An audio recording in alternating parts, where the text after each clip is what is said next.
Hello, global gardeners. It's another Monday, and it's time to see what's happening in the garden, to answer your garden questions.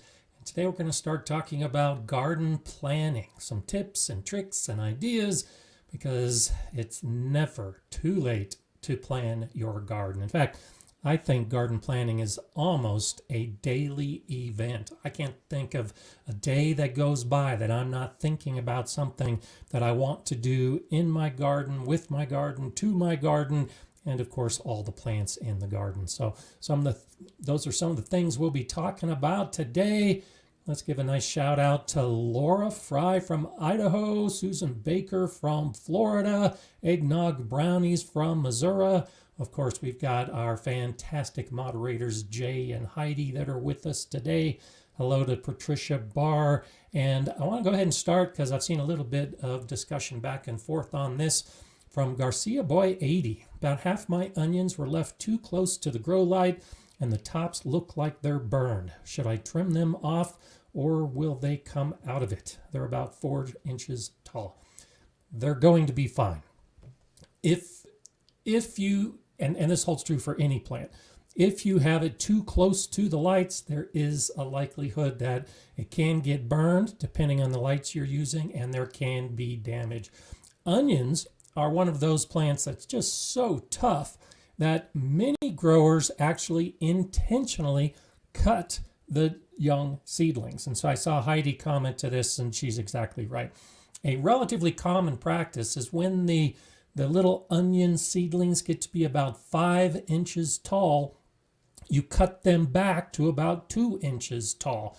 And that can help make for sturdier, bushier onion plants. Now, if they're about 4 inches tall, and if it's just the tips, I would say you really don't even need to worry about it. Essentially, they've kind of pruned themselves because those tips have been burned. Raise the lights a little bit, give it a little bit more time and see how they recover. But sure, you could easily prune out that damage and prune all the rest of the plants here pretty soon. 5 inches is a general guideline for when the plant can be strong enough to recover from pruning. But if they're at 4 inches tall, that really shouldn't be an issue. So I wouldn't worry too much about it. I think your onions will come back fine, and just watch it as far as how close you have your lights in the future. The Kitchen Garden with Eli and Kate have already signed in with us today. Fantastic channel, and I've said this for many weeks now. Channel you should definitely be checking out if you haven't already subscribed to them. Welcome to Jana Shrekice, a new member of the Gardener Scott channel. I appreciate you signing up, and be sure to check out all the perks that come along with membership. So scrolling down, nice to see so many people. Earthly Spaces from Vlardingen, and such a fantastic audience that we have. Aaron Burke from Georgia's checking in.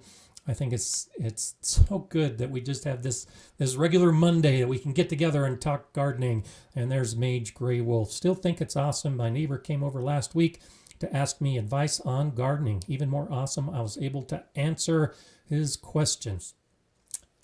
Outstanding. And this, as you know, regular viewers like Mage Gray Wolf, I continually push this idea where you need to recognize that if you're gardening and if you're taking the time to watch channels like mine and Simplify Gardening and Kitchen Garden with Eli and Kate, those of us that are really giving you some good information, if that's who you're watching, then you know more about gardening than you think you do. And don't be afraid to share your thoughts, to share your wisdom, and to help others out. So I'm so glad that you're recognizing that not only is it awesome that when someone comes over, they're asking you, but it's awesome that you can answer their questions. Because I bet all of you, believe me, all of you know more about gardening than someone who has never gardened. And even those of you that are beginning know more about someone who's never gardened. So right there, you're an expert in at least one area, and if somebody asks you, you may know the information but don't think you know it, and when someone asks, it forces your brain to bring it up, and suddenly you can remember it. And I'm guessing whatever it was that your neighbor asked you is one of those little tidbits that you'll now remember for the rest of your gardening journey. So that's fantastic. I'm so glad to hear that. Mark Wardell is in Salem, Oregon. DJ from Colorado. Colorado Bird Nerd is here. And it is kind of a chilly day here in Colorado. They're at 8,000 feet altitude. I'm at 7,500 foot altitude. But it's winter, and it might be sunny, but we're certainly waiting for spring to arrive at some point, even though we're definitely weeks away from it. And there's Frank from Pueblo, Guan from Boston, Kim from Illinois. Isn't this fantastic? We've got so many great people here. Mr. Texas Bone from the high desert of California. And, you know, it's one of those things like Laura in Montana, Northwest Montana. I was actually in Great Falls, Montana for about 4 years. And one of the great things as we get this opportunity to share information back and forth is that we're all doing the same thing, but we're doing it in different ways in different areas. And so it was actually in Montana that I really started the first steps of having a home garden.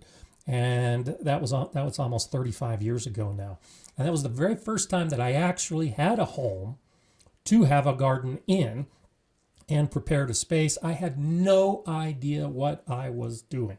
And Montana is a relatively harsh environment to be growing in. But some of the things I learned in those very first years, 35 years ago, I still keep with me, especially now that I'm gardening in Colorado, which has some similar challenges like Montana. And so as we can share the ideas back and forth with all of these different regions we're growing in, you'd be surprised about how you can pick up something from me in Colorado or any of the other gardeners who are commenting from around the world that is still appropriate for your garden. And so that's why I just love doing this. TJ the Hawk is starting to plant in New Hampshire. That's fantastic. Bev is in British Columbia. Marina's in Maryland. Gail Sassine is in Vermont. David Barnett is in Tennessee. Isn't this fantastic? I say this every week, but I really am just amazed that we have so much. And Tobias is joining us from Buenos Aires. So, see, we're all gardeners and we can all speak the same language. This is just so fantastic. And Terry's also checking in from British Columbia. So, a lot of Canadians here today. Darcy's in Alberta, and I'm just going to scroll down until we can get some other questions so we can jump right into it. Marble Girl isn't too far from me. I actually lived in Black Forest in Colorado for a number of years, and I have my very first videos that are almost 10 years old now are in that garden in Black Forest. And that was also at 7,500 foot altitude. So nice to see everybody here. Nice to see everybody checking in. A lot of people talking about their snow. Jennifer's in Vancouver. So nice to see the Canadians represented today. That's just absolutely fantastic. So let's go ahead and just, I'll broach the subject of what I want to talk about today, which is garden planning. And like I said, I think every day really presents itself for you to think about something new in your garden. And if you're anything like me, most nights as you're falling asleep and most mornings when you wake up, there's at least a brief portion that you're thinking about, what am I going to do in the garden tomorrow, next week, next month? And I spent a lot of time in bed in the morning planning out what my day is going to be, but also what today's events will lead to in the future. And a lot of that, of course, is around the garden. And so some of the ways that I approach garden planning is to try to take that time every day and think about it, to actually think about what's happening in the garden. And usually through normal brain function, your brain takes a single thought like that and begins to formulate new ideas. And it's like a one-person brainstorming session. And I'm old school. I like to have my pad of paper. But as I'm brainstorming by myself, I'll come up with ideas and write them down on a piece of paper. And as those of you that have been involved with business and have had formal brainstorming sessions, you know that no idea is a bad idea. So every time you think of something that you could be doing, you might want to do in the garden, just write it down. And then I take this further and I try to devote at least an hour every morning on YouTube, watching videos like the Kitchen Garden with Eli and Kate, and getting ideas of what other gardeners are doing. And so often, something that I've put down on my piece of paper, I find someone else talking about it. Even if the video isn't about that particular subject, they might be talking about that idea. And then I can go back and put a star, put a plus, underline it. But I've done that so often where I'll have an idea and then coincidentally, someone else is talking about it. And that reinforces that idea for me. And now it becomes part of my formal garden plan. And so one of the reasons I've really enjoyed some of the videos of the Eli and Kate channel is because they do a good portion of their gardening in a greenhouse. And as many of you know, I'm just getting started in my greenhouse. Well, I grew in a huge 42-foot greenhouse at the Galileo School. But growing in a 42-foot greenhouse is different than growing in a 3-by-4-meter greenhouse. And so I'm myself trying to get new ideas of how I can set up my greenhouse and how I can grow in my greenhouse. And so those are the kind of things that I'm starting to write down as far as trying to develop a plan of what I'm going to do in the garden and when I'm going to do it in the garden. And then when I stumble across a channel that's talking about their greenhouse and the plants they're starting, or how they start the plants and where they put the pots and all of those type of components, it fits with my tentative plan. And so now that plan that was just an idea on a piece of paper begins to get fleshed out, have more steps to it, and especially when I see how other people are doing it, now I can start figuring out how I'm going to do it and when I'm going to do it. And then like I talked about, I think last week with some of the seed starting, I get my calendar out and I'll write on the calendar when I'm going to act on some of these different ideas. So there's the first little tidbit. Garden planning, don't think that you have to sit down and create the whole plan all at once in one sitting. It can often be an evolving process over a long period of time. It's just a question of how you recognize your ideas and then develop those ideas. So let's see where we go from there. Shandy's Garden is making first vermicompost bin. That's fantastic. I actually, if you saw the video that I just did this weekend on making the potting mix, that's really the first time with this batch of worms that I've been using my vermicompost, my worm castings, to any great degree. So good for you. Hope you get some great worm castings. Tammy says, I'm currently working on garden planning. I just wish there was a bit more info on growing in GreenStalks. I'm trying to going to try ground cherries in one of the GreenStalks. Cool. So I agree with you. I love the GreenStalk. And so I'm actually in the process and have part of my video plan to do more videos on growing in a GreenStalk, because I agree with you. I just don't think there's enough information out there for those of us that have the GreenStalk system. And I know a lot of you do, because you've clicked on the link in my videos and ordered one. And so right now, for instance, I've been filming over the course of the last couple of months the strawberries that I have growing in the GreenStalk right now. And so that video will be coming out in the spring. And then as I start putting more, and I do a lot of salad crops in my GreenStalk, but I'll be doing more videos on that this year. So I can't help you out right this minute, but Tammy, I will have some videos coming at Show How to Grow in the GreenStalk if you can wait that little bit of time, and it's definitely coming. Urban Chicken Mama says, my greenhouse is completely different than it was 5 years ago when I first got it. Yeah, the evolving nature of gardening, I think, is one of the most important aspects of it and the most enjoyable aspects. And so great point as we talk about garden planning. Don't think about your plan, either your short-term plan or your long-term plan, as needing to be perfect or permanent. The video I did almost 3 years ago when I first moved to this house, and I showed you how I was developing my plan for my garden when I had nothing but a bare patch of ground. And I've stayed relatively close to the plan, but what is actually happening in my garden right there are huge parts of that plan that are completely different.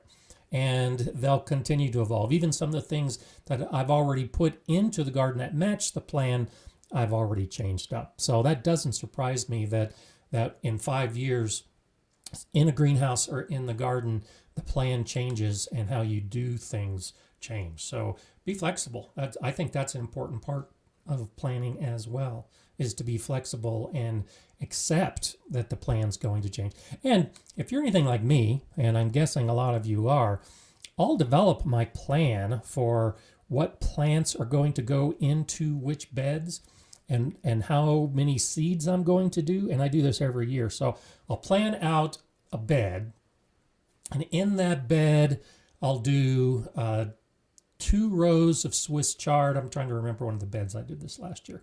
2 rows of Swiss chard, 3 rows of turnips, 3 rows of spinach, and 4 rows of lettuce.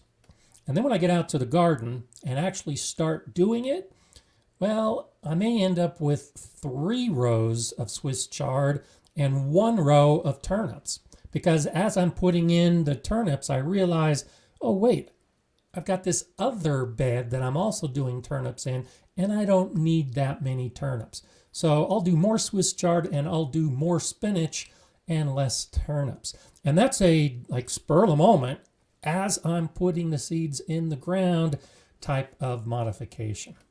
And so the initial plan of what you're going to eat, and that helps you choose what you're going to grow, and that helps you decide what you're going to buy in the way of seeds, and then you figure out how many plants you need, go out to the garden to put those plants in. And you have a plan. I like to have it written down, but don't be afraid to modify that plan in the spur of the moment if you realize that your idea has changed. Maybe the bed isn't the best location. You are going to move to another location. Be flexible. Be flexible with your planning at every opportunity. And believe me, you'll have a much better time in the garden. Patrick, nice to see you here today. Today I plan to inventory everything garden related. Tools, soil, plastic, cover, shade cloth. Always give me ideas and surplus items to share. Great idea. I really like that idea. And thanks for that super chat contribution, Pat. That's one of those things that I will say I'm not as good at as I would like to be.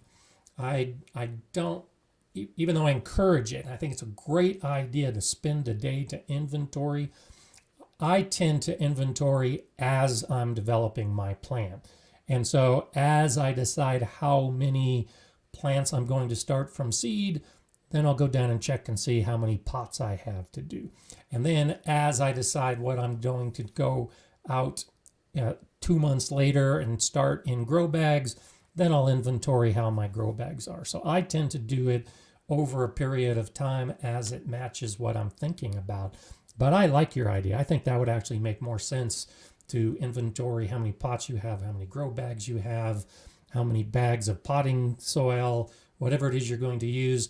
And now when you come in and actually start putting together your plan for the season, you know exactly what you're working with. And I've talked about this recently when I did the video on doing a seed audit. It makes perfect sense. If you're going to spend the time to figure out what seeds you have before you buy more seeds, it's a great idea to do an inventory on everything that's garden related before you assume that you're going to need more. So thanks, Pat. That's really a great suggestion.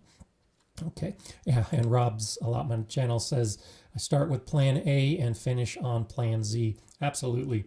And I don't think there's anything wrong with that. And again, this is why I say the concept of planning is a daily activity. And don't think that the plan you're starting to develop today or tomorrow is the plan that you're going to follow for this year. Also, as it's moving from A to Z, if I get to the middle and I'm working on P or Q, I may realize that I need to do something differently, but it's too late to do it in this season.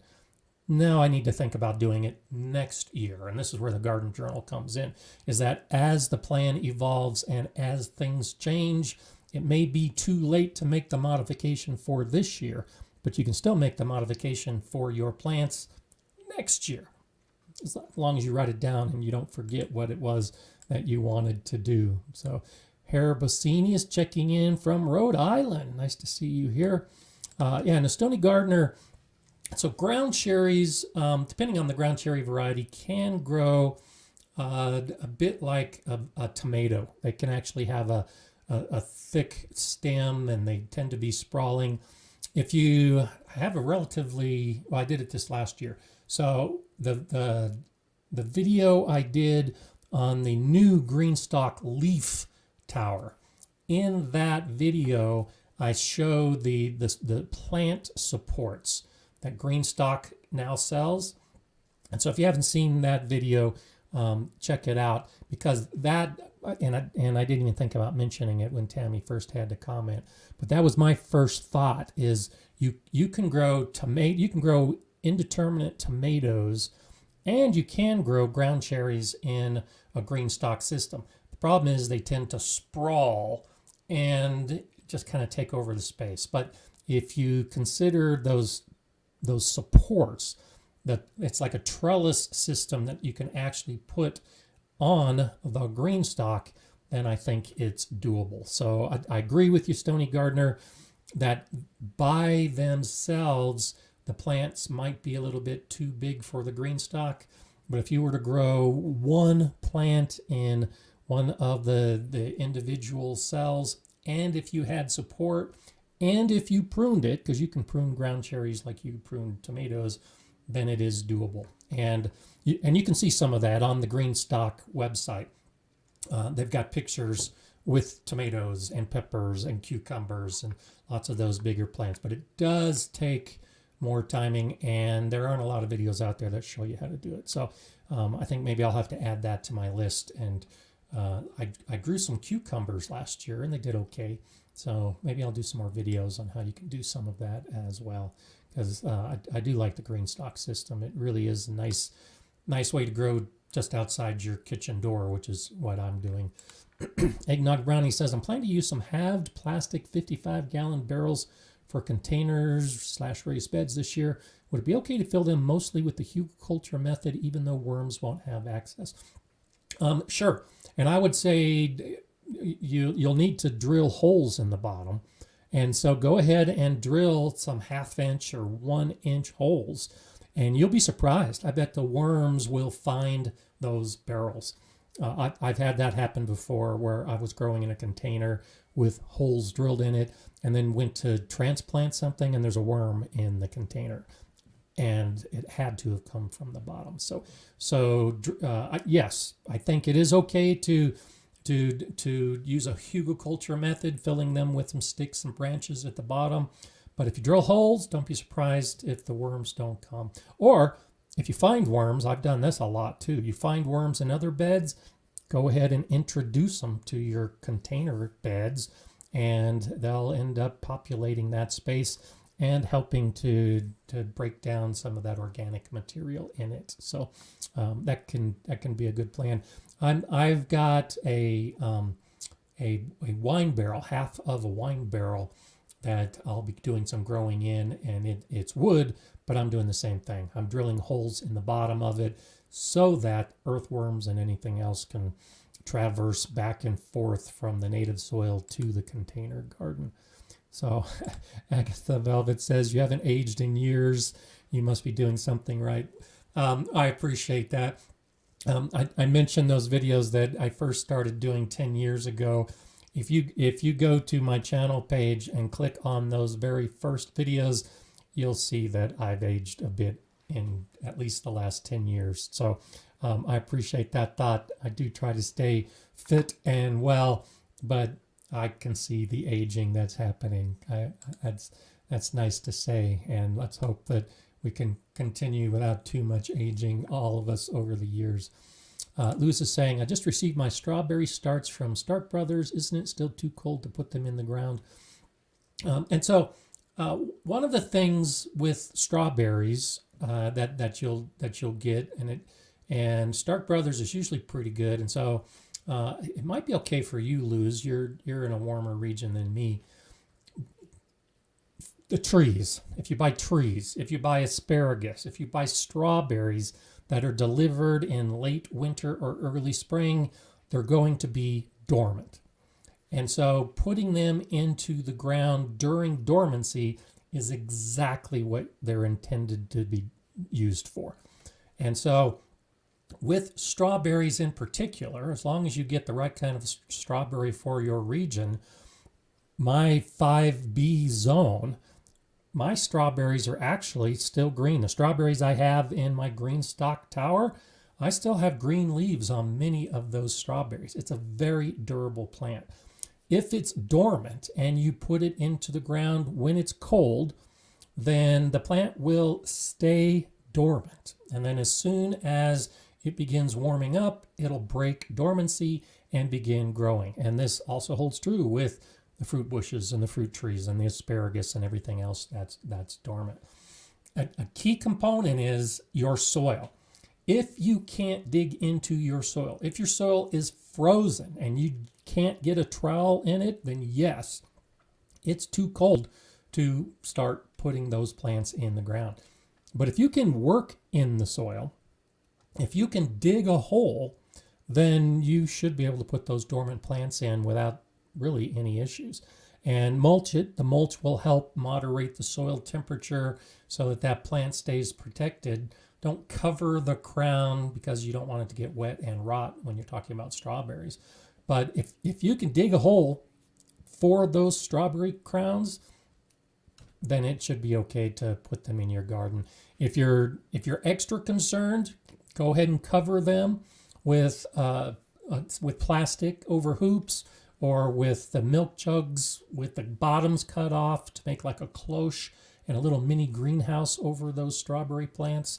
But a lot of it has to do with the soil. If you can work in the soil, then you should be able to put dormant plants into the soil, with the understanding that you pay attention to your forecast. And if you're going to have an extremely cold series of days and nights, you might want to cover it.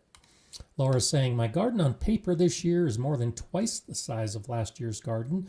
That's typical. I planned it out month by month so I can take advantage of succession plantings. Awesome. That's fantastic. Succession planting is another, I think, necessary part of planning, which is why I start thinking about it now for me in winter, when I'm going to put my plants in the ground that I'll be harvesting in October and November as part of a second or third planting. And so this is also part of the planning process when you're talking about succession planning, understanding the plants and when you're going to harvest them. Again, you can get a calendar out to make it a little bit easier. And so I'll be putting quite a few plants and seeds in the ground in April for me that I'll be harvesting in late May or early June. I can then harvest all those plants and in the beginning of June put in cucumbers and squash, those summer plants that will begin growing in June that I'll be harvesting in August and September. And then when I'm harvesting those plants in August and September and taking them out of a bed, now I'm putting in essentially the same plants I did in April. The spinach, the lettuce, the radishes, even broccoli. If you have started it indoors, you can now put outside in August or September for a harvest in October. And so this is a great idea, and I'm so glad, Laura, that you're doing this, because if you can plan it out, you can fill your pantry and your freezer with all of the produce that you're going to be growing this year. And it does require planning. This is one of those things that doesn't work as well with a spur of the moment. Oh, gee, now that I've harvested all my cucumbers, what am I going to do? You really need to have a plan for when you've harvested all your cucumbers and the plants are fading, what are you going to do? And that can start early as part of the plan. And so if you want to do something like Brussels sprouts or broccoli, the plants that if you start from seed late in the year, they won't grow quick enough for you to get a harvest. You can actually start those plants from seed in June or July and have the plant ready to go to put in the ground as a transplant for your fall season garden. So all of this is part of the planning. It all depends on how extensive you want your garden to be, and especially if your garden is twice the size this year than it was last year, and you want to do all this succession planting, you're going to need to spend some time and write it down and figure out what you're going to do. So I'm impressed with you, Laura, that you're doing that, because I recognize that is a lot of effort, but absolutely necessary. And so I think that is a good thing to continue on, and hopefully that might inspire some of the rest of you to start thinking about long-term planning and succession planting. So Troy, super happy with my Lysianthus. I think that's how you pronounce it. It's germinated. Fantastic. Taking a few weeks, fingers crossed for the next few months to get it out in the garden. I'll keep my fingers crossed as well. So good luck with that. Let us know how it all works out. And this is so nice, and I'm so envious of so many of you, because I'm just now getting into the point where I'm starting to think about putting seeds downstairs and starting some plants. And I know many of the rest of you are already putting plants out in the greenhouse or in the garden. And so I still have to wait, but we're getting there, and it'll take a little while. Barbara says, trying to plan my first garden and observed our soil is very compacted and full of rocks. Any suggestions for improving my soil quantity or quality? I'm a single mom and can't afford raised beds. And so first off, recognize, and I'm glad you recognize that your soil will have limitations. And so in all cases, adding organic matter to your soil is just about the best way to improve your soil. And so working in the compost and the crushed leaves and the grass clippings and all of the things that you might have around your landscape, that's a great way to start. Now, when you're starting with a bad soil, it can take a year or two or three of doing that, working in all that organic matter to get to the point where the soil is good enough to really support plants well. And especially if it's rocky, and this is where, the concept of no dig, I don't think applies so well. I think when you have this kind of soil that you want to work in, you've got to dig in it. You've got to dig into the soil, put this organic matter in, and the rocks are going to appear and they're going to rise to the surface, and you just have to keep plucking out the rocks. If it's compacted, that's how you decompact it, is you've got to get that oxygen and get that so that the organisms can come to life and get that organic matter into the soil so that those organisms can now thrive. And really the only way to do that, in my opinion, in a compacted rocky environment is to dig. The other option is to just pile heaps and heaps of compost on top of it and wait a long period of time for the organisms to gradually break it up and take that material in. It's faster to do it yourself through digging. You may not think that you can afford raised beds, but you don't have to have beds like I show in my videos, the wooden beds or the metal beds. A raised bed can be simply a mound. It can be simply soil that is mounded on top of that compacted stony soil that you have. And so think about that as an option, that you might be able to use some compost if you've got other areas of your yard that aren't as compacted that you can dig in. You can mound up the soil high enough that you can start growing in it. That's a way to do raised beds without actually constructing a raised bed. You still get the same benefit, and that doesn't involve the digging of the compacted stony soil. It just involves getting better soil and then mounding on top of it. So there's a couple ideas. This is one of those things that especially for new gardeners, if you're trying to figure out how to do it, and I completely understand the affordability issues, but it might be worth getting a shipment or going to pick up a shipment of a good soil. And so a lot of landscape companies, you can buy a cubic yard of soil that already has the compost in it, already has the humus in it. And in my area, I think a cubic yard is about $40. And so if you have, or if you know someone that has a truck and you take it and fill it with a cubic yard for $40, that is enough soil to give you a pretty big mound of maybe even 3 or 4 beds. So for an initial outlay of about $40, depending on what's being charged in your area, you can have some good size mounds on top of the terrible soil and start growing and not have to worry about constructing any beds to put that soil into. So there's some idea. Hopefully that helps. And then over time, through reclaimed lumber, and I've done this in the past as well, where I start with, well, in fact, actually, I'm going to show it in a video coming up in a few months with my lasagna garden bed. I created a lasagna garden where I just layered the grass clippings and the leaves and a little bit of my native soil, and that's how I created the soil in that bed. And I just used some branches to just kind of separate out where that bed was.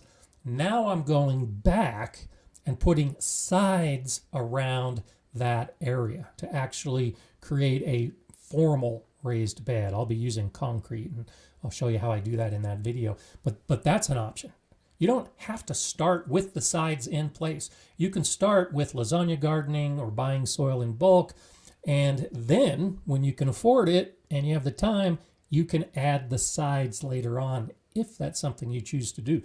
And a raised bed doesn't have to have sides. So it's one of those things. I like the sides. I like the way that the beds look with the sides, but they're not necessary at all. So hopefully that helps and gives you some ideas. So, okay, let's see. Scrolling down, I'll see. I missed a lot of comments, so I'm going to scroll down, try to see if I can get caught up. Nice to see so many people commenting back and forth. I love Muffins 1337. Just bought some land, never gardened before. It's snowy here in Michigan. What should I be doing to prepare? Great question. And so I suggest, and I think it really is a good idea if you've got the patience, is to spend a year surveying and analyzing and just figuring out what your land looks like throughout the entire land. So you know you have snow. Well, how about rain? How about wind? How about insects? How about all of those other things that influence our gardening? So often I have people that come to me if I teach a class, or that will comment or send me an email, and basically they tried gardening too early and then discovered that they put their garden in the wrong place, or they didn't know that they were going to have flooding issues, or that their area was very susceptible to a certain type of pest. There's always so many things that can go wrong in the garden that if you take the time in the beginning to figure out what those problems could be, it can save you years of stress and work. So that would be my first thought. If you can, take the time. And so if you go back to my videos of about 3 years ago when I first moved into my new house, I show that whole process of how I went out in my backyard and over the period of months surveyed it, analyzed it before I put in my first bed. And then that first bed was based on a plan that I had put on paper to figure out where the beds would be based on the sun and my neighbor's trees and fence lines and utility lines and all of those kind of things that you need to be aware of when you're planning your garden for the first time.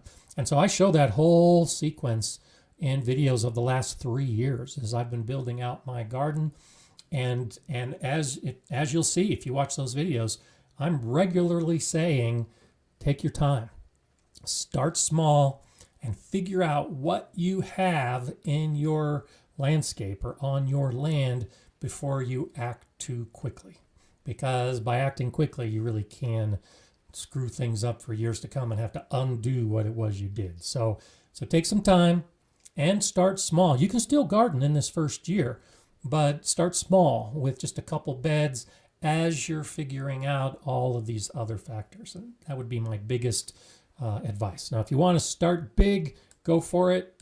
I've done that before, and that's usually when I've had the worst issues in my garden, was when I started big and then found out that it wasn't the best way to do it. So prepare by planning and taking some time and starting small, and I bet you it will work to your benefit in the years ahead. So Jay's saying, I joke that my partner, now 66 years old in a 16-year relationship, wasn't old until he's been with me.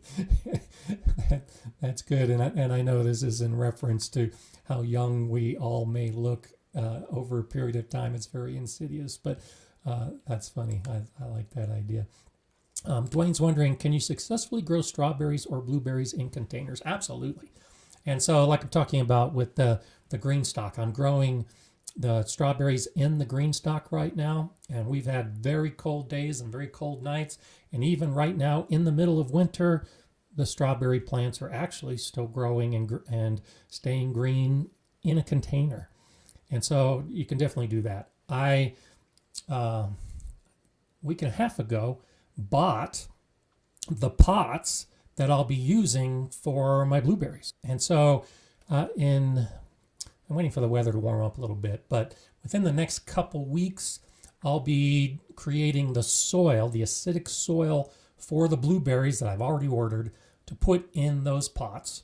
And then when those plants come in a couple months, the soil and the pots will be all ready to go, and I'll be growing blueberries in containers. So many of us can only grow blueberries in containers because our soil isn't acidic enough. So as container plants go, strawberries and blueberries are actually among the most common plants that are grown in containers. So yeah, definitely. And I'll be doing those videos, of course, but there's a lot of information out there to help if you want to do it now. And I'm looking forward to my blueberries in my containers. I got some nice big pots, so it should actually work out pretty well. Frank's saying, did you say you're going to do a video on renovating a 3-year-old strawberry bed? Mine is going in its 3rd year. Would love to see that. So yes, that's actually coming this year. And that very first bed I put in 3 years ago, I had strawberry plants that I had brought from my last house and put them in that very first bed. So among the very first plants I put in my garden were the strawberries that I had propagated from the previous garden, and now this is the third year. And so I'm going to be renovating that bed of strawberries, and I'm definitely, you know me, I'm definitely going to be showing you the process of how to do that in a video. And so that'll probably be, thinking May is when I'll do that. I try to do things a little bit earlier. So May would be the normal time I would do it, but I may, if our weather's good, I may actually try to do it in April so that I can get a video out early enough for anyone who would want to do it. So yes, thank you, Frank.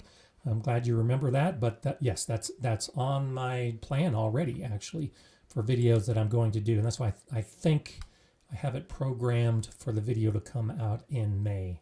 So look for it. And so, you know, back to the planning idea. I know some of you have started doing videos. Some of you have actual channels with a lot of members. And so you probably see this in your video planning. And so for those of us who are gardening and making videos about it, not only do we have to plan out when we're going to start our seeds and when we're going to transplant and when we're going to do our succession planting and when we're going to build our beds and we're going to all of these things. Well, if you're going to film it, you actually have to build that into your plan as well. And so the video I've got coming out on Thursday, I think is a good one, on how long seeds last. And so as part of the planning for that video, I knew I wanted to show germination tests so that I could figure out the viability of some of the old seeds that I have. And that was all part of the planning. As I've been figuring out when to start seeds indoors, I wanted to make sure I had videos to talk about starting seeds and choosing seeds and whether your seeds are still good. And so I had to add that to my planning process to actually weeks ago start viability tests on those seeds so I could do a video for all of us who are going to be starting seeds in the next couple weeks. And so you can just see how crazy and how important planning can be in all aspects of gardening, but especially if you're making videos about it. So yeah, check out that video on Thursday because I have some 8-year-old tomato seeds, and I was actually quite surprised at the results of the viability test of those 8-year-old tomato seeds, in addition to all the other ones that I did. So I get that question a lot. How long do seeds last? And I try to answer that question with most of what you're going to be growing in the garden in that video that's coming up. So definitely check that one out. Tobias is saying, I'm planning to build a raised garden bed on an area of my house that is pure concrete. Do you think using Hugelkultur on the bottom will help me succeed in stabilizing the moisture and drainage? Absolutely. Absolutely.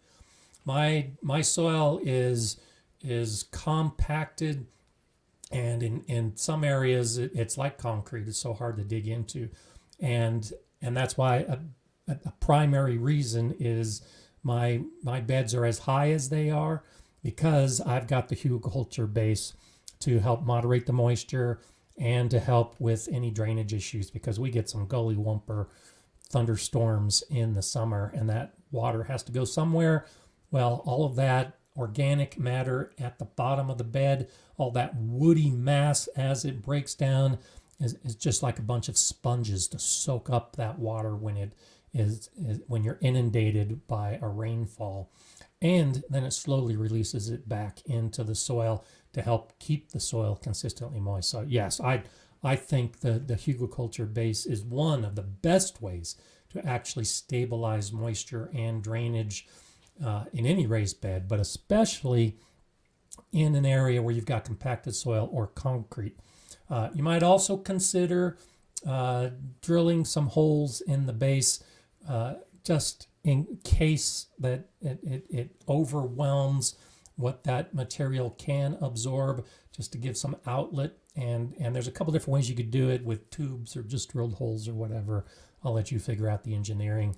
but you may not have to worry about it if you've got all that organic matter in the base. So I think that's a really good idea. Terry saying, should we cut those dormant strawberry leaves from spring? And so I leave my dried, dead strawberry leaves on until spring, until the crown begins to actively grow and I see new green growth coming from the center of the plant.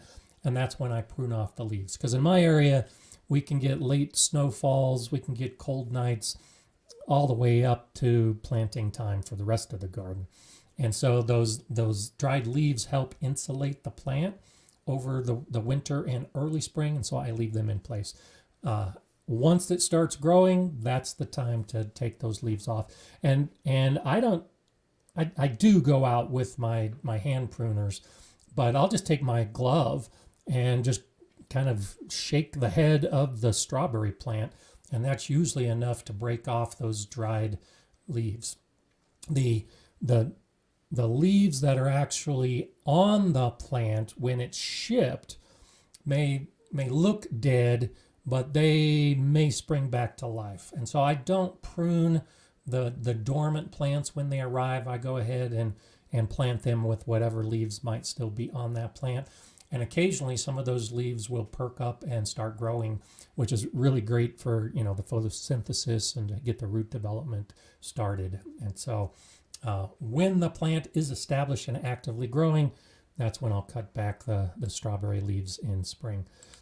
Sunset Hosta Farm. What's the difference between green manure and cover crops? Good question. So a green manure is a cover crop, but a cover crop may not necessarily be a green manure.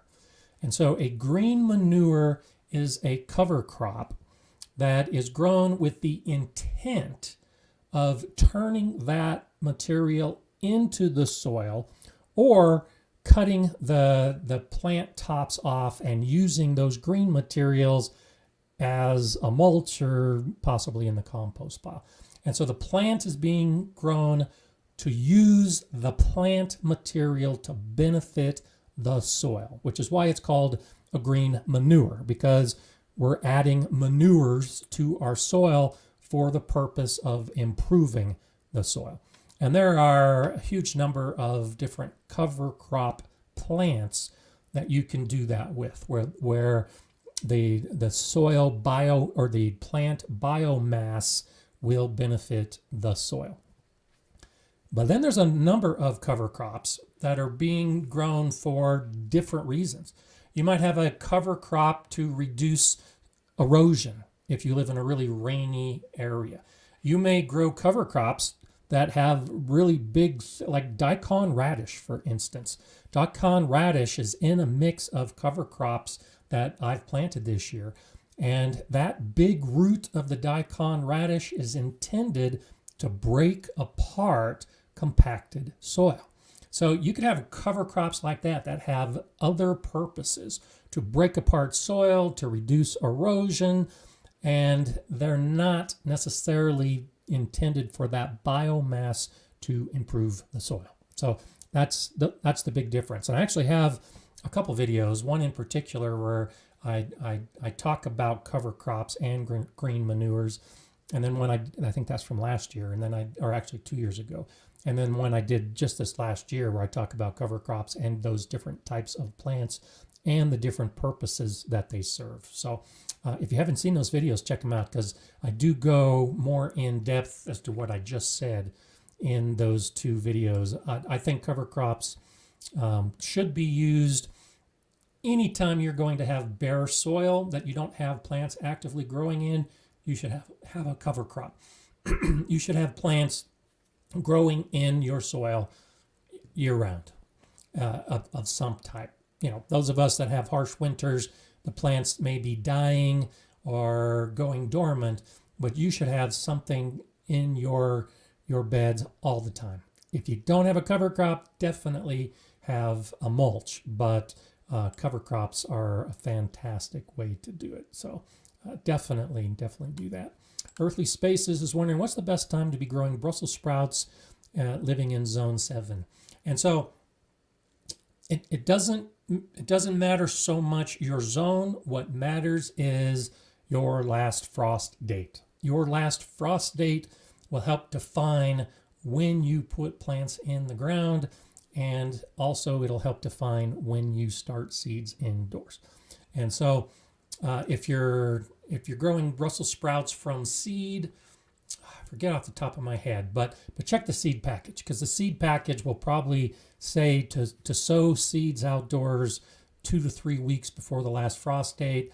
It might say to start seeds indoors 4 to 6 weeks before the last frost date. So you got to check the seed packet for the specific plants that you're growing, and it'll give you an idea of when to start. And it's all about that last frost date, all about when you can put it out into your garden. Now, especially for new gardeners, the more you do this, the more you'll understand that the last frost date is probably the most important date in the gardening calendar. And I've said this in a couple of videos where I talk about the last frost date. That's why seed producers really stick to it on that seed packet. All of the planning is built around your last frost date. Well, this is where the experience part comes in. Most areas, that actually works pretty well. In an area like mine, in Colorado at 7,500 feet, my last frost date is May 18th. But I know that we still get cold weather, cold enough that the soil hasn't warmed up to the point that it can support a lot of those plants that would normally go in the ground after the last frost date. So all of us that are growing in this area of Colorado know that last frost date is good for planning purposes, but we're really not going to put some of those plants in the ground for about 2 weeks after the last frost date. So get your last frost date as a point on your calendar to figure out when you're going to start your Brussels sprouts and all the other plants. But then make note of how well those plants do in every season. And you may realize that you need to shift your calendar by a week or two just because of your specific climate. And so the same holds true for whether you're in zone 5 or zone 7 or zone 9. The last frost date is a point for planning purposes, and it's usually a pretty good target, but your specific garden timing may be a little bit different. And so as I put together my garden plan, I'll usually start my seeds pretty close to what's recommended based on the last frost date. But then I wait 2 weeks to put them in the ground, knowing that those plants are going to be 2 weeks older than what the seed packet is telling me I should be transplanting. And I'm okay with that, because if you start a pepper seed 8 to 10 weeks before last frost date, like the seed packet tells you, you'll have like a 6-inch pepper plant on your last frost date, and you can put it out in your garden if your soil's warm enough. Because I'm giving it an extra 2 weeks, I have an 8-inch pepper plant that I'm putting out in my garden, maybe even a little bit bigger. And so for my area with my shorter season, that bigger plant starting off gives me a little bit of an advantage going into the growing season. So last frost date we'll be talking more about as we get a little bit closer to when most of us are going to be planting. But try not to mix up your zone with your growing season timing, because they really are different things. Karen says, we'll also do some lettuce and ground cherries, but in a high yield plan. I plan to order some strawberry plants from Vessi. I've ordered from Vessi before and had good results, and sugar maples. The cherries I germinated in the fridge. Cool. Good luck with the garden this year. I think that's fantastic. As I'm scrolling down to try to get caught up, I'm seeing lots of good information. I just want to make sure I didn't miss any super chats or any new members, but there's a lot, and I know I'm responding to questions that were asked about 30 or 45 minutes ago. So while I'm thinking about it, let's go ahead and talk about our background today. because this comes from Brent Perry at the beginning of a snowfall. I think this is about a month old, and many of us have confronted snow in recent days. But I thank you, Brent, for sending this picture I could use in the background. And I really like, and I say this pretty much every week, I learn something from every garden I see. And I hope you do too, which is why I like to show these backgrounds, to give you ideas of what you can do. And so I really like how Brent approached this situation. And so this is a typical American suburb where you've got houses lining the streets, and you can see how close his neighbor is on this side to his house, and you can see how close the backyard neighbor is to the house. And so there isn't a big backyard to go have a big garden. And too often, that's the way most of us think, that we can only garden if we have a big backyard, some place to put all of those beds. But you don't have to do that. This is such a great solution, to run a series of beds along the side of the house, because I'm guessing just over here to this other side, to this side, is another neighbor just as close. And so you got a line of beds that run back here. So you have 1, 2, 3, 4, 5, 6, 7. I think I might have cut another one off. And there's another one way in the back over here. And so along the side of the house, end to end, we're about 8 or 9 raised beds. And then if you look further, at the edge of the beds are grow bags. And so on the side of the house, a house that most people would look at and say, oh, I just don't have the space to put in a garden. He's got a huge garden. He's got more beds running along the side of his house than I have in my dedicated area where I built raised beds for growing. And then when you throw in all of those grow bags in between the beds, you can double or triple your production. So I think this is a fantastic demonstration of how you can overcome what might be an obstacle in starting a garden and actually do well with it. And if you look at the style of the raised bed, you can see you can buy kits like this, where you have an end piece that fits into the side piece, and then there's just a little dowel that holds it in place. And that can be a great option for renters in particular, where you have basically a prefabricated raised bed that you just put the pieces together. And then when you move, you can take the beds apart very easily and transport them to your new location. And these are relatively low. I'm guessing that's about 6 to 8 inches, which is enough to grow most garden plants. You don't have to worry about digging up underneath. You can just put that soil on top. So back to what we started with, where we were talking about not being able to afford raised beds and how you can grow. This might be a simple solution, just a very low raised bed framed, and you can make that out of your own lumber or buy one of those kits. Sometimes those kits cost a little bit more than I think they should. But I love this picture. I really love what he's done in a little amount of space to be able to do. Now it helps. I'm guessing that this is the fence line, and I'm guessing the sun is coming from that direction, and that helps that there isn't a fence to shade out all of these beds. And I'm guessing that this is on the side of the house that gets the most sun, so that definitely makes a difference. But these beds effectively have become a fence between his house and the neighbor's house, and I'm guessing he shares a lot of his produce with the neighbors. So just wanted to share this from Brent, and maybe you can get some ideas. If you didn't think you had the space to garden, you might be able to find an area that you could tuck in some beds. As long as they get enough sun, and as long as you've got enough soil for those plants to grow, you can grow plants almost anywhere. So this is different, and that's why I love when you send me your garden photos. Every garden is different. All of us are doing it in our own unique way.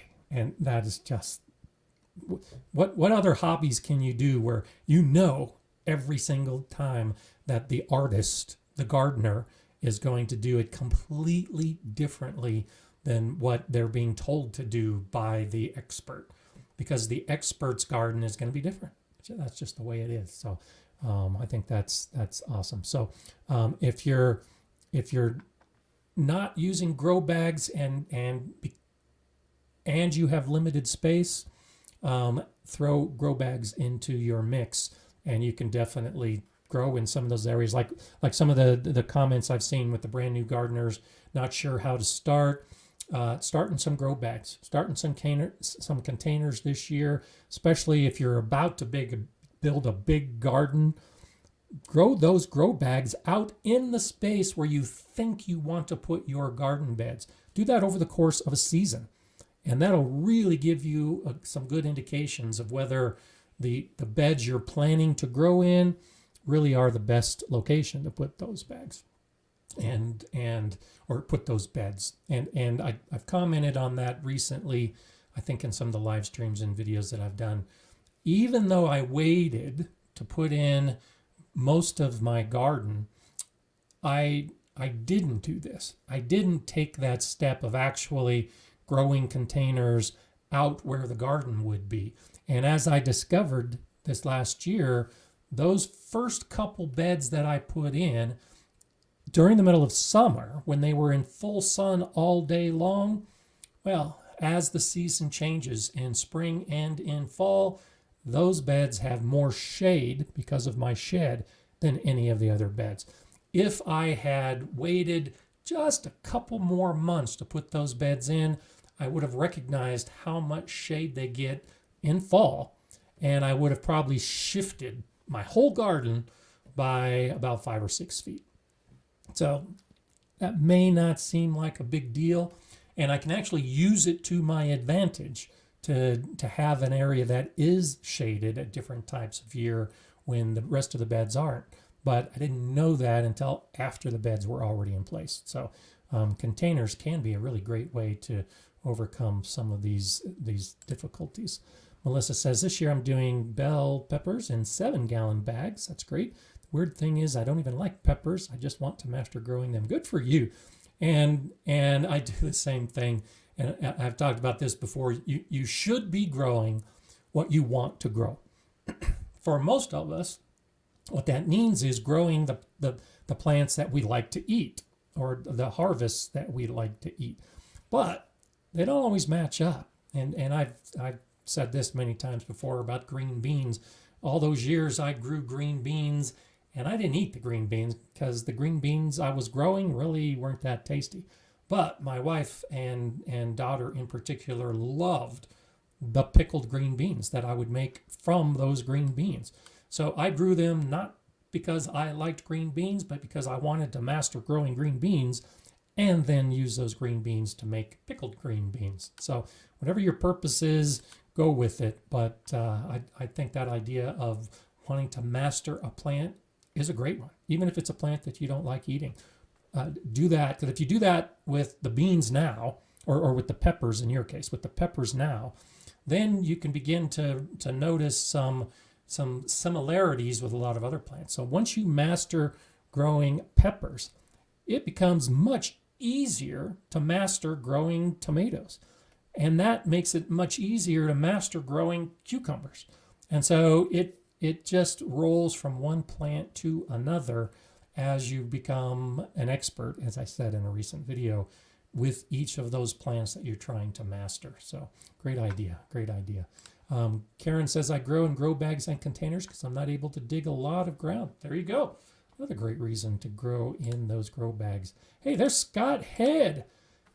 I didn't like lima beans until I grew some myself. Scott Head of the Black Gumbo channel, another great channel you should all be watching on a regular basis.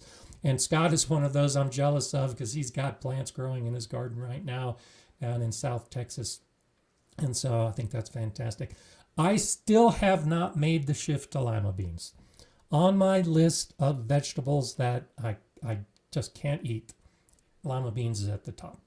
And so I haven't ever grown lima beans. I'm probably going to do it someday, because talking about the green beans, the green beans that I grew, I didn't really like, but I've discovered rattlesnake beans. I love rattlesnake beans. And so, yeah, good point, Scott, that there's a lot of plants out there that we only know from the can. And I think that's part of the problem, because my mother would serve us lima beans out of a can when we were growing up, and it would literally make me gag. So that's why I haven't done it since. But maybe you've got me motivated, Scott, to try lima beans here pretty soon. And I'll eat them at a restaurant if it's served, in an appropriate dish. I just haven't grown them myself yet. So good for you. There's a lot of plants like that until we actually grow them, we don't realize how good they actually taste. Okay, so I guess they don't have lima beans in Scotland. That's funny. I think lima bean is probably close to what you would call a broad bean. And in the UK, I see a lot of videos about growing broad beans. And here in the States, nobody knows what a broad bean is. So I'm guessing a lima bean is actually pretty similar to a broad bean in the UK. So yeah, David loves the rattlesnake beans too. And rattlesnake beans are actually one of those things. It's a cool looking bean, but I grew a lot of those at the school garden to get the kids interested in eating vegetables.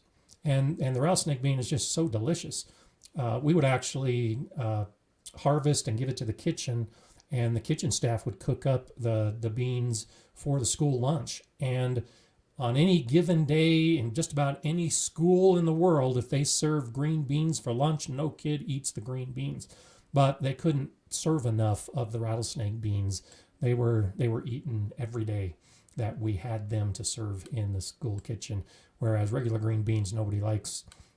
That's funny. So, oh yeah, there's Mayor Bear saying lima beans are similar to the broad beans. So thank you, Mayor Bear in Maine, for that.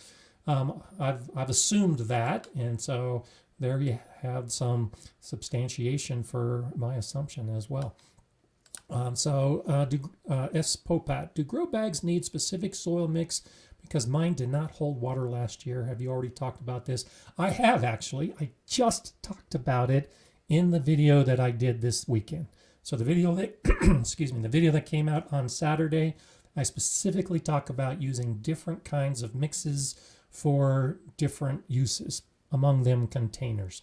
And so check out that video, because yes, you in my opinion, you should have a different type of soil mix when you're growing in a container, because of the plant needs that it can't get if you don't add some of those nutrients to the soil that are necessary if you're going to be growing in a grow bag. So, and Lania Cannon says, I grew broad beans last year. Broad beans, based on the number of videos that I've seen and the number of episodes of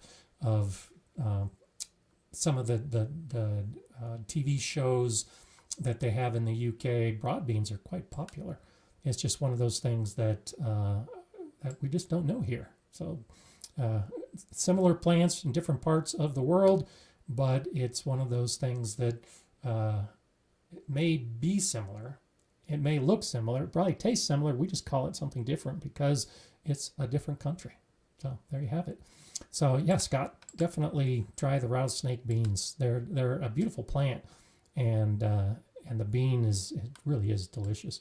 My grandkids like to eat them fresh off the plant as well. So Shandy, this is part of my issue too, I think.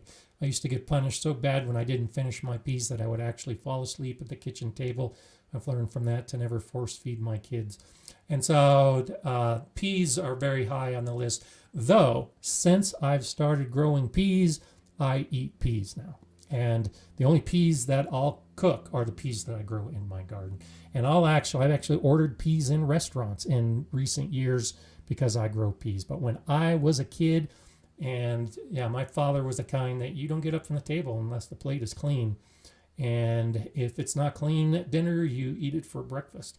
I hated peas growing up. And I actually learned, if there's any kids out there that are watching this, I would get a paper towel, I would shove it inside my pants, and I would spoon the peas into that paper towel that was inside my pants.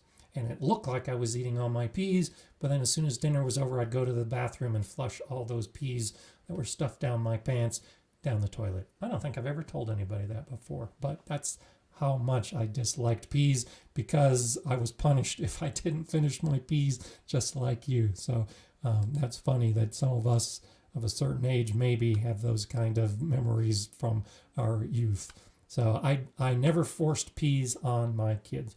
And actually my kids eat quite a bit of vegetables, because I tried to fix the vegetables, cook them to the point that they would be enjoyable and not lead to some of those painful memories over the years. So that's funny. Carla says, I'm going to have to make an effort, grow veggies that I don't eat because they taste bad. There is hope. You know, and there's so many, I should actually do a video on this. I don't have it planned, but I like the idea now that we're talking about it.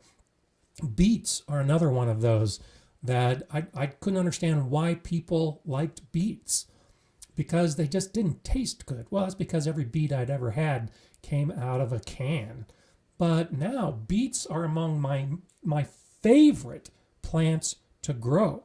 And so the last few seasons, I've grown about half a dozen different types of beets. And so the Chioggi beets, it's an Italian variety that is white and red. And so if you cut it, you can get those red and white stripes. Is a delicious beet. But I love the golden beets. And so I've grown the burpee golden beet, and this year I'm going to grow a different type of yellow beet. But that's one of those that I couldn't understand why anyone would like beets until I started growing them, and I love beets. I love roasted beets now. And I make pickled beets. I love my pickled beets. I got a video on fermented beets. Those are absolutely incredible when I make those. And there are so many plants that fall into that category. For me, a kid who was raised to hate vegetables, and now I'm trying things that I never grew before to experiment and to have this courage.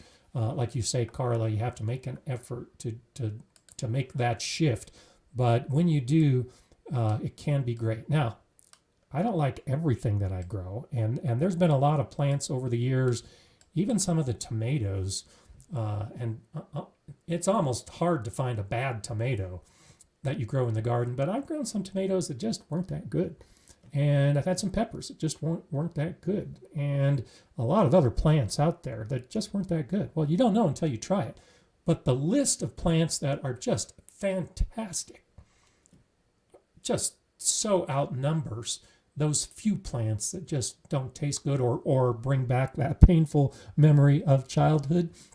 And so, yeah, stretch yourself, push yourself, and start growing some of those things that maybe you didn't think you wanted to grow, because it's a surprise, a pleasant surprise when you do find that plant that tastes so much better than you ever imagined, and then it becomes a regular part of your garden plan. And so as I put together my plan and figure out what I'm going to grow, there are some plants that are on the list every single year, because I've discovered those are plants I like to grow. And so for instance, here's the plants that I grow every year. Tomatoes, probably not a surprise. Peppers, but I grow hot peppers. Hot peppers grow better in my region than the bell peppers. So I grow cayenne peppers every single year, dry them, and then use them throughout the year or in cooking. And I actually still have pepper flakes from years before, but every year I add to them. But the whole peppers I use when I make my pickles, to make spicy pickles. So I grow cayenne peppers or some other hot pepper every single year. Cucumbers every single year. Beets for about the last 3 years now. I'll be growing beets every single year. Spinach every single year. A couple different lettuce types. I like the speckled lettuce. I've been growing that for years now, every single year. Basil every single year. There's certain plants that you'll find that grow in your area that do particularly well. Keep growing those plants. And so as I develop my plan, those are the ones that I know I'm going to grow. And so as I figure out what's going to grow in the different beds, I already have a head start, because I know I'm going to grow those plants. And I have an idea of how many of those plants I'm going to put into those beds. Once I do that, Then I figure out, well, how much space do I have left over?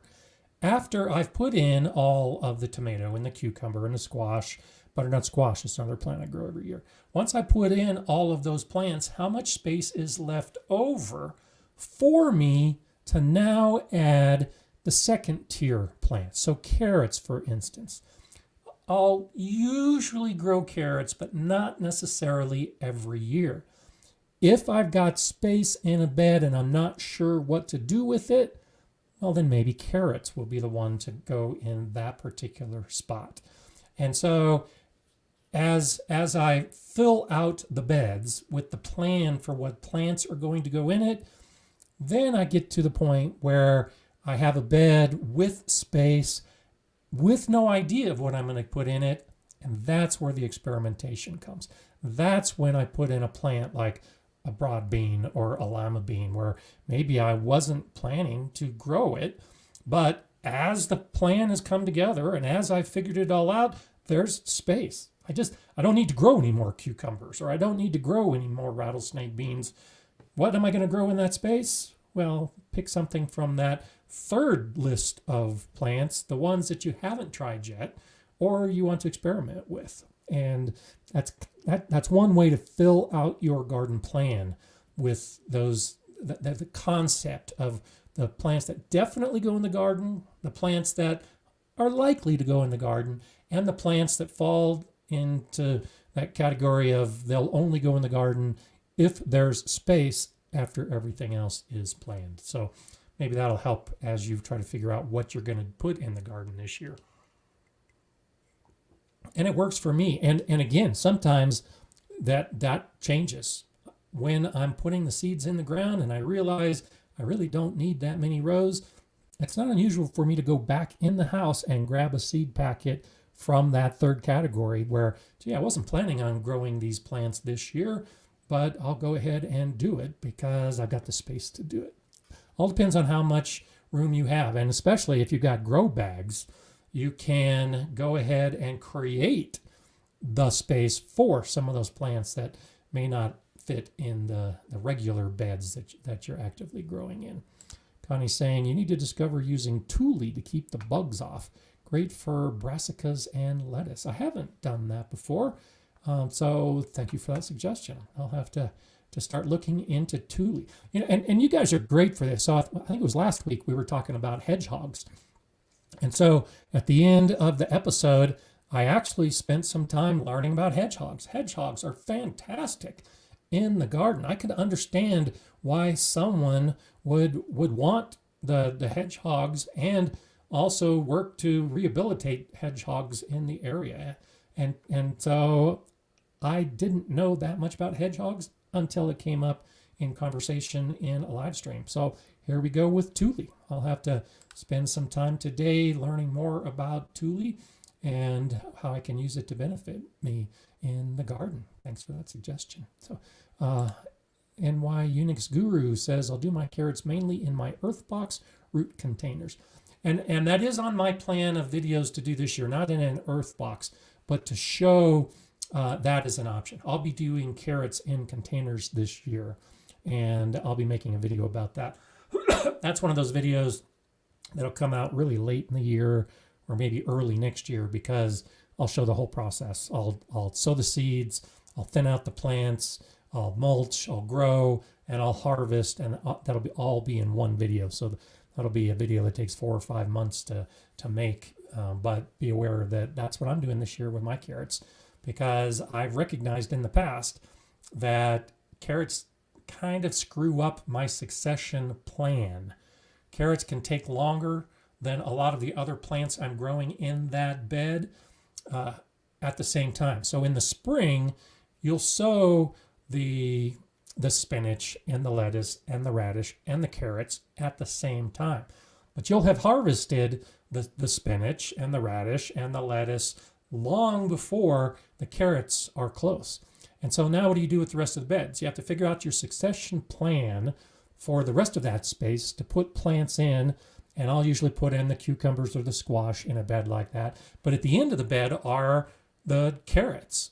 And so now you have to wait till you harvest the carrots by then, the rest of the plants have grown, and now you've got space in that bed that the carrots used to be in, but now what do you put in? So sometimes that's just too much thinking to get a really good succession plan if you're putting plants together that don't have a harvest time that matches with the other plants in that bed. One of the solutions is to grow carrots in containers. And that's a big reason why I'll be doing that. I'll actually be talking about that's why I'm doing carrots in containers in that video. So look for that sometime long in the future. But definitely an option. Definitely an option to in any type of container or pot to do that. Colorado Bird Nerd, thank you so much for that Monday contribution. Love these Monday morning garden chats. Thank you for sharing your knowledge. I love them too. So thank you so much. Glad that you're here on all of these different Mondays and participating and contributing and all the rest. So I really do appreciate that. So, okay, let's go ahead and do one more with Stephen before we get to the last phase. My daughter asked every day if the carrots were ready until we went to harvest. Unfortunately, clay soil wasn't loose enough and they were pencil lead thin and shorter than my pinky. I'm sorry to hear that, but I know you've learned so much in these last couple of years, Stephen, about gardening that's a really good lesson, but also another reason to do it in containers, because you can put in a nice specialized, specific, loose potting mix for a container that you're going to grow carrots in. So do it again this year. I had pretty good success with my purple carrots this last year in my purple bed, and the granddaughters enjoyed harvesting them and eating them. Another reason to grow in containers that I've discovered is that you don't always find all of the carrots that you're harvesting, especially if the tops break off. And so Mala discovered the bed that I was growing carrots in, and over the course of a couple weeks was digging up carrots and bringing them into the house, which might not normally be a problem, except that purple, the black nebula carrots that I was growing, they're purple. And so I got some purple stains on the carpet from my purple carrots from my dog digging up the carrots that I had left behind in my bed. So if you grow carrots, even if they're pencil thin, make sure you get all of them if you have a dog that will discover where those are. But for you, Stephen, try growing them in containers. I bet you and your daughter will enjoy that type of garden, specifically when it comes to the carrots. And so I wanted to add a piece here at the end as we're talking about planning. And I've talked about this in recent weeks with my greenhouse as I start building the structures inside the greenhouse. My greenhouse is about 13 feet long, and I'm going to be putting in a potting bench that'll be about 8 feet long on the north wall of my greenhouse, which leaves a space that'll be about 5 feet wide. And I'm going to put brick underneath that space in addition to a walkway. And I'm going to put a chair there. And so that chair in that corner of my greenhouse, I'm planning right now that that's going to be a happy spot in my garden. It's planned. When 3 years ago I put together my plan for the garden, I didn't plan a happy spot. I figured out that there would be places that I would enjoy sitting rather than standing or lying down in the garden. I knew there would be spaces like that. My pergola, I've designed for it to be a happy spot. A place in the middle of the garden where I can put a nice chair or a hammock or a number of things to just go and enjoy that space. The pergola won't be done as quickly as my greenhouse project will be done. And so inside the greenhouse, I'm going to build a happy spot, a place that I can just go in the morning. And on cool mornings like this, it was pretty chilly in my garden this morning, and it was 60 degrees, 15 degrees Celsius inside my greenhouse this morning after the sun came up. Well, I can go on a winter's day when nothing else is going, and when I start thinking about what I want to do in the garden, the images and the ideas and the dreams flow so much better when I'm actually in the garden. And so that happy spot for me in the greenhouse will be a space that I can use much of the year to just think gardening and to just feel gardening. And especially when plants are growing in the greenhouse, to have my morning tea and just start the day in a happy spot. The pergola, when it gets built and I have vines growing up it and I have a hammock and a bench, I can use that spot for the summer when it's too hot in the greenhouse and it's too much sun. I can sit in that shaded area that's all part of my plan and just soak in the garden and just think gardening and think those gardening dreams and all the rest. And so as you're planning your garden, as you're planning what you're going to grow and what beds you're going to put in, and especially if you're new to gardening or if you're moving and you've got a new house and you're going to be developing a new garden, start thinking about adding a happy spot to your garden plan. Even if you're not going to expand your garden, if your garden is done, your beds are in place, and each year all you're doing is just choosing different plants to put in your beds or the same plants in your bed, I think you should still have a happy spot. If you haven't created it, think as you roam through your garden, which spot gives you the best feeling. And believe me, if you haven't consciously thought this, you should. Every garden has a space for every gardener that just feels better than the rest of the garden. You may love your whole garden, but there is at least one spot in your garden that you love more than the rest of the garden. That's your happy spot.